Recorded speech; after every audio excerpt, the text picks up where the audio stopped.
नमस्ते. श्री परमज्योती भगवती भगवानांचा आजचा अद्भुत चमत्कार बघूयात. मी स्वामीनाथन आर, चेन्नई पश्चिम विभागातील असून मला माझ्या हवनाचा अद्भुत चमत्कार सांगायचा आहे. हवनाला उपस्थित राहण्यापूर्वीच पूजा उत्सवाच्या पवित्र काळात माझ्या चमत्काराची सुरुवात झाली होती. मी उच्च पद आणि चांगल्या पगारासाठी श्री परमज्योती भगवती भगवानांच्याकडे प्रार्थना करत होतो. 20 वर्षांचा अनुभव असूनही मी फक्त 2 राज्यांचे काम सांभाळत होतो. पण 4 राज्यांचा प्रमुख बनण्याची माझी तीव्र इच्छा होती. श्री परमज्योती भगवती भगवानांच्या दैवी कृपेने माझ्या एका सहकाऱ्याने मला एका कंपनीचा संदर्भ दिला.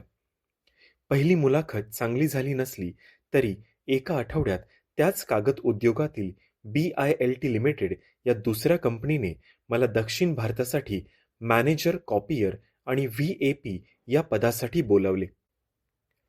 मुलाखतीच्या दिवशी माझा ऑफिसचा कार्यक्रम अनपेक्षितपणे रद्द झाला, ज्यामुळे मला मुलाखतीला उपस्थित राहता आले. चमत्काराची सुरुवात आधीच झाली होती. सहसा अर्जाचा फॉर्म निवडीनंतर भरला जातो, पण माझ्या बाबतीत त्यांनी तो आधीच भरण्यास सांगितले.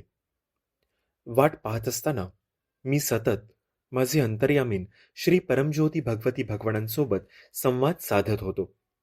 दुपारच्या जेवणानंतर मुलाखतीचे रूपांतर मुख्य HR आणि NSM यांच्याशी एका मैत्रीपूर्ण चर्चेत झाले आणि त्यांच्या कृपेने माझी दक्षिण भारतासाठी मॅनेजर म्हणून निवड झाली.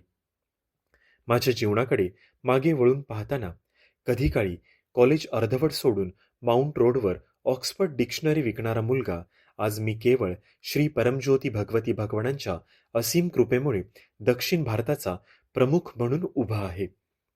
नवरात्रीच्या काळात मी सत्यलोकला जाऊ शकलो नाही, तरी मी नेमम येथील एका दिवसाच्या पूजेला उपस्थित राहिलो.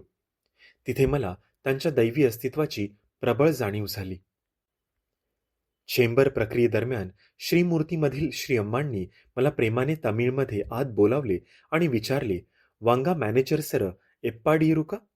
ज्याचा अर्थ होतो, "या मॅनेजर सर, कसे आहात?" जेव्हा मी नवीन कंपनीत रुजू होण्याबद्दल माझी भीती व्यक्त केली, तेव्हा श्री अम्मा जवळ आल्या आणि म्हणाल्या, "राजा नेहमी राजाच असतो." त्याच क्षणी माझी सर्व भीती नाहीशी झाली. आज मला माझे स्वीकृती पत्र मिळाले आहे आणि मी 11 नोव्हेंबर रोजी माझ्या नवीन कंपनीत रुजू झालो आहे. माझे जीवनच याचा जिवंत पुरावा आहे की श्री परमज्योती भगवती भगवान केवळ देतात, आशीर्वाद देतात आणि अनंत प्रेम करतात. आपण त्यांना विसरलो तरी ते आपल्याला कधीच विसरत नाहीत. अपयश, तुटलेले कुटुंब आणि पदवी नसलेला एक 17 वर्षाचा मुलगा ते 41 वर्षांचा एक यशस्वी व्यावसायिक हा संपूर्ण प्रवास त्यांचा दैवी चमत्कार आहे. श्री परमज्योती भगवती भगवानांच्या दैवी चरणकमलांवर मनापासून कृतज्ञता आणि कोटी कोटी दंडवत.